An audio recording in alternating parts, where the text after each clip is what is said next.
네, 대박 90분 진용준 대표, 심기원 대표 두 분과 함께하고 있습니다. 계속해서 2월장 전망과 전략 세워볼 텐데요.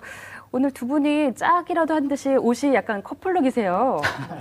네, 미리 연락하고 입고 오신 거 아니죠? 네, 두 분이 좀 나이도 좀 비슷하신 것 같고 전략 어떻게 세우셨을지 궁금한데요. 네. 먼저 진용준 대표님, 이번 주에는 2,000선 돌파에 대한 기대감도 있고요. 또 이제 옵션 만기일 들어있기 때문에 부담감도 있습니다. 시장 전략 어떻게 세워볼까요?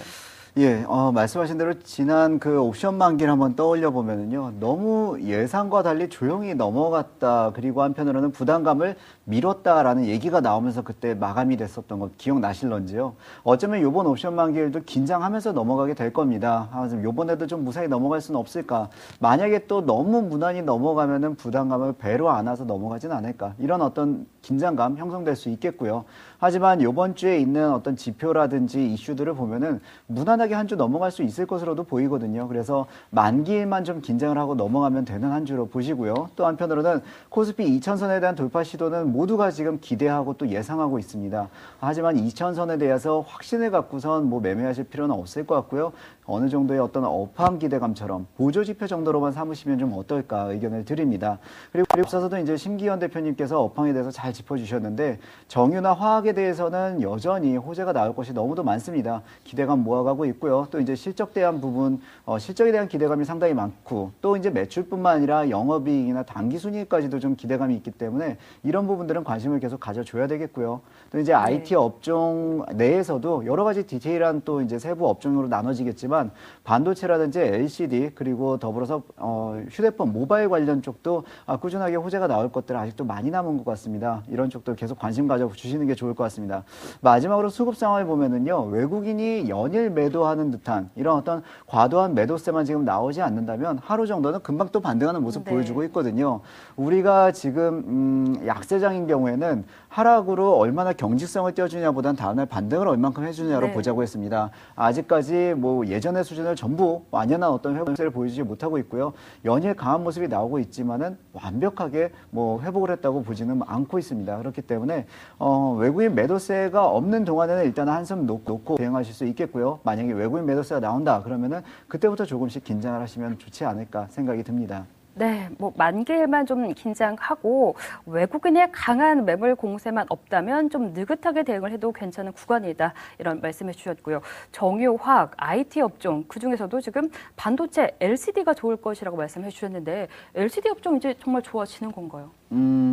LG 디스플레이를 먼저 예를 들어서 말씀을 드리자면요. 워낙 오랫동안 부진을 면치 못해왔고 그 기업 설명회죠. IR이 있을 때마다 이번에는 좀 나은 소식 들을 수 있지 않을까 기대감을 줬었습니다. 근데 벌써 몇 년, 몇 분기째 이렇게 아쉬운 모습을 보여주는데 이제 나올 수 있는 호재는 턴어라운드밖에 없습니다. 늦어도 올해 내, 빠르면은 뭐 한 3분기쯤에는 좋은 소식 하나 그럴싸하게 나오지 않을까. 그렇게 본다면 올해 1, 2분기에 좀 저점을 다지는 모습이 나온다면 분할 공략을 좀 해두는 것도 괜찮은 방법이 될 것 같고요. 흔히들 뭐 이렇게 좀 위험한 종목들 할 때 묻어두면 좋은 결과가 있을 거다 이런 표현들 씁니다. 하지만 굳이 위험한 종목에 묻어두고 어느 날 자고 일어나 보니 종목이 없었다 이런 말씀 하시지 말고 차라리 LG 디스플레이나 좀 성장성을 멀리 볼 수 있는 성장성이나 아니면 매력은 분명히 있는데 한동안 좀 아쉬운 모습을 보였던 종목들이 있으면 반등하는 타이밍을 조심스레 한번 타진해 보시는 것도 좋을 것 같습니다.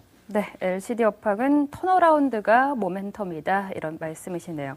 심기원 대표께서는 시장 전망 어떻게 하시는지 궁금한데 이번 주도 역시 외국인 방향성에 의해서 지수의 향방이 결정되는 그런 한 주가 될까요? 네, 맞습니다. 이번 한 주간도 역시나 외국인들의 수급이 들어와주냐 안 들어와주냐가 상당히 좀 중요한 것으로 판단된다라고 말씀을 먼저 드리겠고 결론적으로 봤을 때는 이번 한 주간은 유럽 재정 위기 리스크와 그리고 미국 경제 지표에 대해서 좀 관심을 가지셔야 된다라고 말씀을 드리겠습니다. 그 무엇보다도 유럽 쪽의 이슈가 이번 한 주간은 조금은 큰 화두가 될 것으로 판단되고 있는데 그리스의 국채 협상 내용이라든가 그리고 프랑스, 독일 등의 국채 입찰이 어떻게 성공하냐가 상당히 중요한 관건으로 좀 떠오르고 있습니다. 물론 이 시기에 그 금리 결정을 앞두고 있지만은 시장에서는 지금 금리 동결을 좀 강하게 예상을 하고 있기 때문에 큰 이슈는 되지는 않을 것으로 판단되고 있습니다. 하지만 이 시비가 어떠한 얘기를 내느냐가 상당히 좀 중요하게 시장의 방향성을 결정할 가능성이 높겠고 미국 경제 지표 같은 같은 경우에는 무역 지수라든가 소비자 심리 지수가 발표가 될 예정입니다. 아무래도 미국의 이 소비자 심리 지수에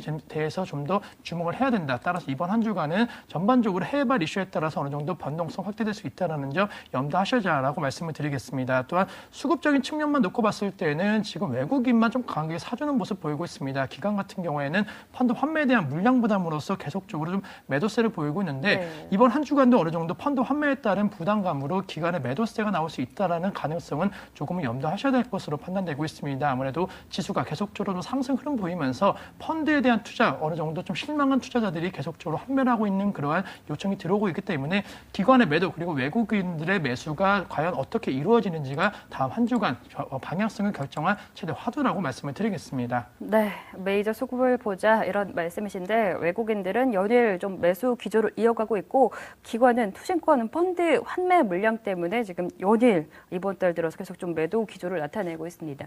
그런데 시장이 더 올라가면은 기관도 다시 들어올 것으로 예상이 되고 있잖아요. 네.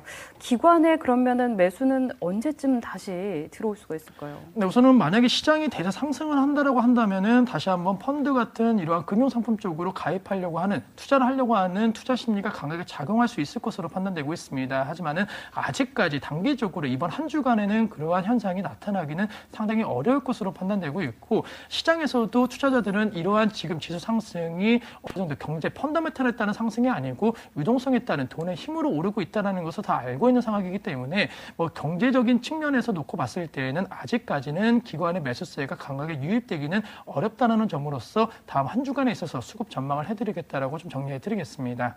네, 기관이 지금 매수로 들어오기는 조금 더 기다려 봐야 될 것 같네요. 다가오는 한 주 동안 시장 전망과 대응 전략 화면 통해서 다시 한번 살펴보겠습니다.